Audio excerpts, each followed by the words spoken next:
আওয়ামী লীগ জোর জবরদখল করে সেই দিন জাতীয় পার্টির 40-42টা সিটের নির্বাচন দেখে জাতীয় পার্টিকে বিরোধী দল বানায় এবং সেই সময় চরম নির্যাতনের মাঝখান দিয়ে বাধ্য করে জাতীয় পার্টির নেতাকর্মীকে আবার 4 দলীয় জোট থেকে বেরিয়ে আসার জন্যে।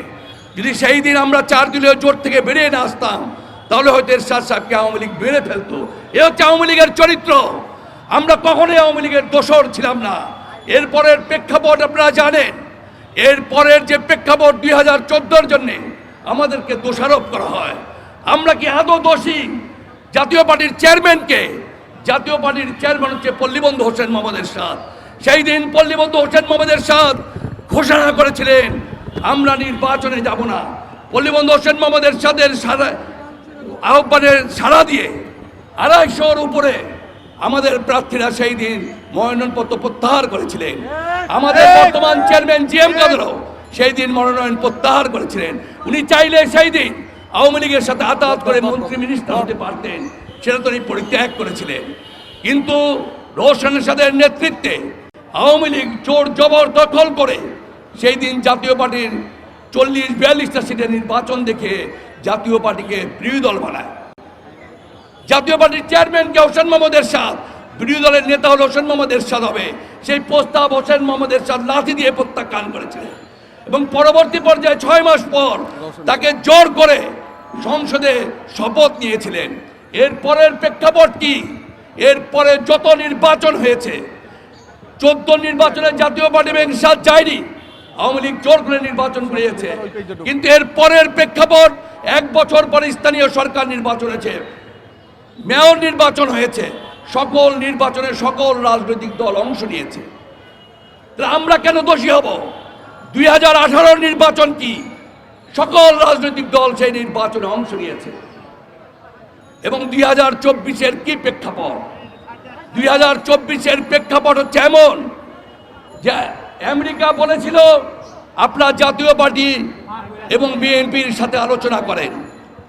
সেই সময় আওয়ামী লীগ যদি চাইতো বিএনপিকে নির্বাচনে আনতে পারত, কিন্তু আওয়ামী লীগ চেয়েছিলই চেন তেন করে বিএনপিকে বাদ দিয়ে, দেশের একটি বৃহৎ রাজনৈতিক দলকে বাদ দিয়ে, ক্ষমতা তাদের এত বেশি দরকার, বিএনপিকে মাইনাস করে তারা সেই দিন নির্বাচন করেছিল। এবং 2018-র যে নির্বাচন, জাতীয় পার্টি কিন্তু সেই দিন বিরোধী দলের ভূমিকা এসেছিল।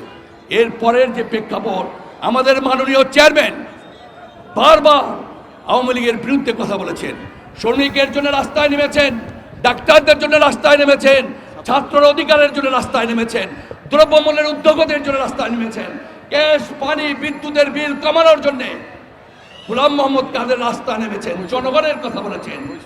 বাংলাদেশে হোসেন মোহাম্মদ এরশাদের পর জিএম কাদের এমনভাবে মানুষের হৃদয়ে গেঁথে গিয়েছিলেন, আওয়ামী লীগ সরকার ভয়ে এমনভাবে আতঙ্কগ্রস্ত হয়েছে, কিভাবে গোলাম মোহাম্মদ কাদেরকে দাবানো যায় সেই ষড়যন্ত্র শুরু হয়েছে।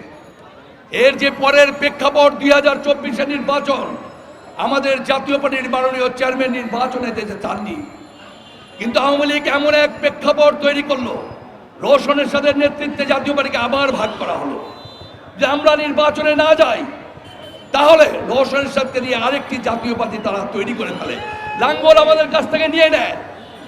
আমাদের মাননীয় চেয়ারম্যান একটি কৌশল নির্ধারণ করলেন নির্বাচনে, আর সেই কৌশল ছিল যে নির্বাচনের এই মুহূর্তে আমরা যাব, কিন্তু শেষ দিন আমরা মনোনয়নপত্র প্রত্যাহার করে নেব।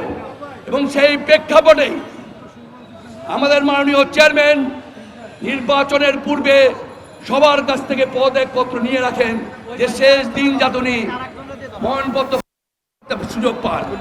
কিন্তু শেষ দিন কি হয়েছিল?